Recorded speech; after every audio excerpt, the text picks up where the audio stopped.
हमारे वरिष्ठ सहयोगी अमिताभ सिन्हा जी हमारे साथ बने हुए हैं। अमिताभ सिन्हा जी, इन दिग्गजों के बीच में डॉक्टर मोहन यादव के नाम का सामने आना, हम चाहेंगे कि आज पूरा देश ये समझे आपसे कि आखिर इसी नाम के जरिए वो सरप्राइज क्यों सामने आया। क्या ये एक ऐसा सरप्राइज है जो सबको अब सोचने पर मजबूर करेगा या सबकी सोच जो है वो साफ करेगा?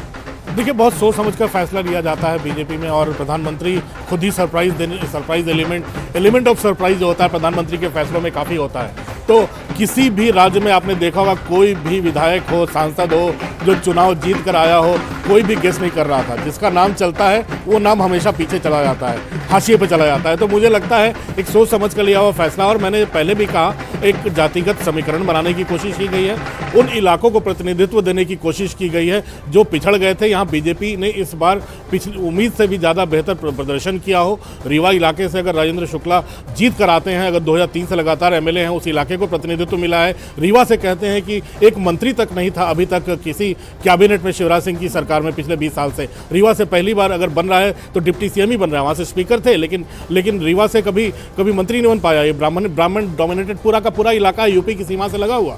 बुंदेलखंड इलाका है जो कि जहाँ पर समाजवादी पार्टी, बसपा सब अच्छा प्रदर्शन करते हैं।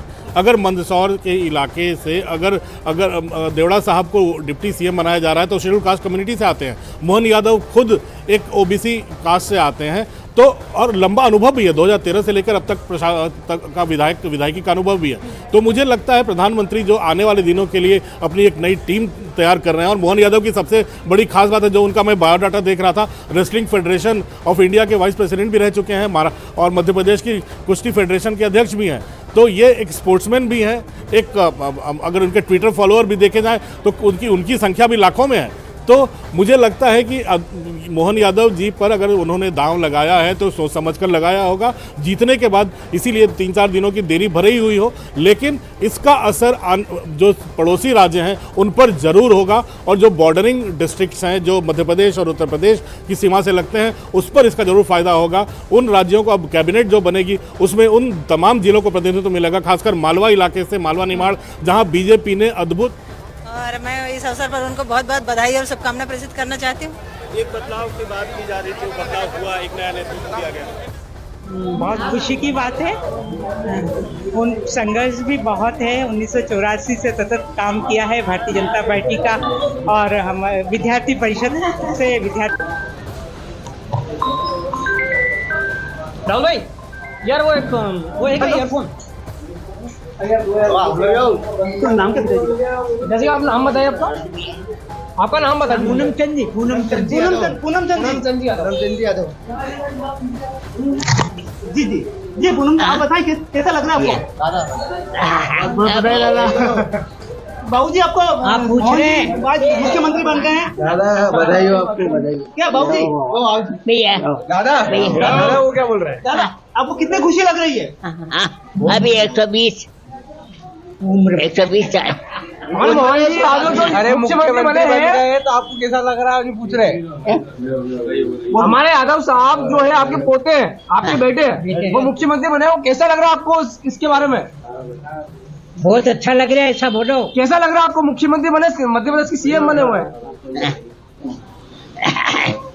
मेरे कान से सुना ही क्या? ये बोल रहे हैं कि मुख्यमंत्री बन गए मोहन जी, तो आपको कैसा लग रहा है? हाँ।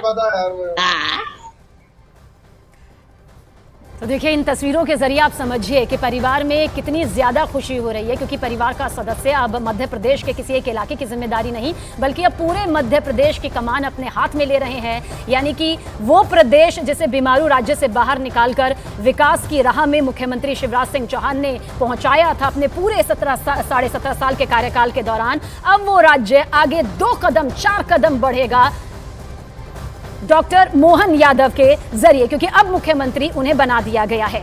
अमिताभ सिन्हा जी हमारे साथ बने हुए हैं। अमिताभ जी, मध्य प्रदेश में बीजेपी को 163 सीटें यहां पर मिली। हर किसी ने चौंका भी दिया, समझा भी दिया कि बीजेपी जो दावे करती है उससे आगे भी बढ़ जाती है, लेकिन डॉक्टर मोहन यादव को यहां पर जो चुना गया है, क्या और खास वजह मानते हैं? एक राजनीति के लिहाज से देखें तो क्या आप युवा चेहरा भी उन्हें मानते हैं? ओबीसी का भी बड़ा चेहरा माना जाता है उन्हें, और शिक्षक मंत्री की भूमिका भी वो निभा चुके हैं। आपने कहा कि खेल की भूमिका में भी एक बड़ी जिम्मेदारी वो निभा चुके हैं, तो ऑलराउंडर के तौर पर उन्हें कहा जा सकता है? देखिए ऑलराउंडर अब सीएम है तो उनकी तमाम जो अच्छाइयाँ वो तो दिखानी है ही हमें, लेकिन सबसे बड़ी बात ये होती है आलाकमान का फैसला। अगर प्रधानमंत्री मोदी ने इन पर दांव लगाया है तो सोच समझ कर ही लगाया होगा। मैंने पहले भी बोला, चाहे इसमें जातीय समीकरण हो, चाहे भविष्य के लिए अपनी लीडरशिप तैयार करना हो, या फिर 20 साल से जो इस्टेब्लिश्ड लीडरशिप जो चली आ रही थी, अगर नरेंद्र सिंह तोमर को स्पीकर बनाया जाता है तो इसका मतलब ये है कि वो 5 साल तक यही रहेंगे। जो उनकी लोकसभा सीट है उस पर फ्रेश चेहरे को नए चेहरे को मौका मिलेगा।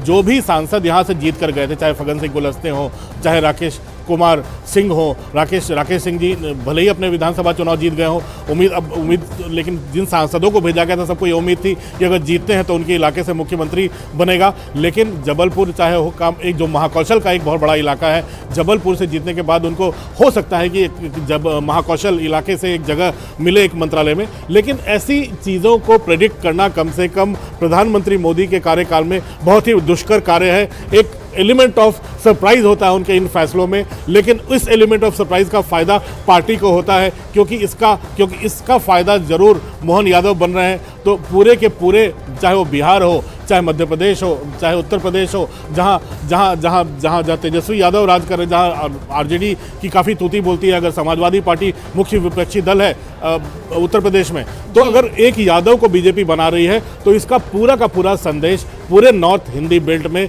जरूर जाता है। इसीलिए राजस्थान में भी आप किसी सरप्राइज का ही इंतजार करें, लेकिन छत्तीसगढ़ में एक विष्णुदेव साई ट्राइबल को बना दिया गया है, यहाँ पर एक ओबीसी को बना दिया गया है, जिसके साथ एक दलित उप मुख्यमंत्री भी है और एक फॉरवर्ड ब्राह्मण उप मुख्यमंत्री भी है, और कास्ट कॉम्बिनेशन का पूरा ख्याल पूरे के पूरे मंत्रिमंडल में रखा जाएगा। तो एलिमेंट ऑफ सरप्राइज था भी, कोई गेस नहीं कर पाया, लेकिन प्रधानमंत्री जो अपनी नई टीम आने वाले दिनों में अगले 5-6 सालों के तैयार करना चाहते हैं, मोहन यादव को उस पर अब खरा उतरना होगा। ये उनकी होगी जो डबल इंजन की सरकार, इसमें मोहन यादव कितनी और अमिताभ जी जो बड़े वो तमाम दिग्गज नाम लगातार रेस में आगे चल रहे थे, चाहे प्रहलाद पटेल, चाहे खुद शिवराज सिंह चौहान, ज्योतिरादित्य सिंधिया, नरेंद्र सिंह तोमर, ये नाम चल रहे थे। आपको लगता है इनकी भी स्वीकृति रही होगी डॉक्टर मोहन यादव के नाम पर? क्योंकि बीजेपी हमेशा से कहती रही है कि मतभेद हो सकता है, पार्टी में मनभेद नहीं होता, पार्टी आलाकमान जो फैसला करती है वो सभी की स्वीकारता लेते हुए करती है। राजनीतिक दृष्टिकोण क्या कुछ कहता है आपका?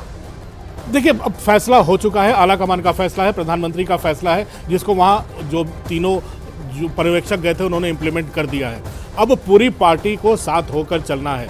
प्रधानमंत्री ने तीनों राज्यों में जीत के बाद बीजेपी ऑफिस कार्यालय जाकर एक ही लाइन कही थी कि हमें इस मोमेंटम को बनाए रखना है, हमारे इस जीत के मोमेंटम को बनाए रखना है। उन्होंने दूसरी बात जो कही थी वो तमाम उन पार्टियों को इशारा था जो कास्ट सेंसस की बात करते थे कि हमारे लिए 4 ही जातियां हैं, युवा, महिला, दलित और पिछड़ा किसान। तो मुझे लगता है कि अगर ये पीएम उनको एक झटका दे चुके हैं, मोमेंटम बनाए रखने की बात कर चुके हैं, जातीय समीकरण बनाकर वहाँ पर एक नेतृत्व दे चुके हैं, वही ट्राइबल लीडरशिप छत्तीसगढ़ में दे चुके हैं, मुझे लगता है पूरे के पूरे हिंदी बेल्ट में अब पुख्ता करने का काम अब बीजेपी करेगी, और जिसका नेतृत्व फ्रंट से ही प्रधानमंत्री करेंगे, क्योंकि अब पूरी की पूरी तैयारी अब 2024 के लोकसभा चुनाव की तरफ बढ़ चुकी है। बिल्कुल, सवाल यहाँ पर अमिताभ जी यही था, क्योंकि अब आगे है साल 2024, वो साल, उसके वो महीने जहां पर जो नतीजे अभी आए सामने, वो कहा जा रहा था अमिताभ जी, ये जो नतीजे होंगे वो मोदी सरकार की अग्नि परीक्षा है, उसे सेमीफाइनल के तौर पर देखा जा रहा था, जिसमें कहा भी कि मोदी सरकार जो है पास हो गई। लेकिन आपको लगता है कि सिर्फ नतीजों के आने से पास या फेल नहीं होता, आखिर उस प्रदेश की कमान किसे सौंपी जा रही है? और बीजेपी जानती है कि जो नाम वो सामने लाती है अमिताभ जी, भले ही वो बहुत ज्यादा मशहूर ना हो, लेकिन जब उनके बारे में जानकारी जुटाई जाती है तो फिर वो संपूर्ण नजर आ जाते हैं। देखिए, रमन सिंह जब छत्तीसगढ़ के मुख्यमंत्री बने थे, 3 टर्म रह गए, वो 3 चुनाव तक वो जीत कर रहे हैं, 3 टर्म मुख्यमंत्री रहे, लेकिन उनको चुना कब गया था? जब रमेश बैस ने वहां जाने से मना कर दिया था। रमेश बैस अब उस समय केंद्र में मंत्री हुआ करते थे, उन्होंने कहा केंद्र की राजनीति करेंगे, तब रमन सिंह वहां एक केंद्र में मिनिस्टर ऑफ स्टेट थे, उन्हें भेजा गया था। वही आज शिवराज जी के साथ उमा भारती को मुख्यमंत्री जनता ने चुनकर भेजा था 2003 के चुनाव में। उमा भारती के ऊपर कुछ कोर्ट मुकदमों का पेच ऐसा फंसा कि उनको सत्ता छोड़नी पड़ी। उसके बाद शिवराज सिंह चौहान को यहाँ पर भेजा गया था। उनके पास कोई प्रशासनिक अनुभव तब तक नहीं था, वो अटल बिहारी सरकार में मंत्री भी नहीं थे। अगर नरेंद्र सिंह तोमर की बात करें, उनके पास काफ़ी ज़्यादा प्रशासनिक अनुभव भी रहा है, केंद्र में भी और राज्य में भी।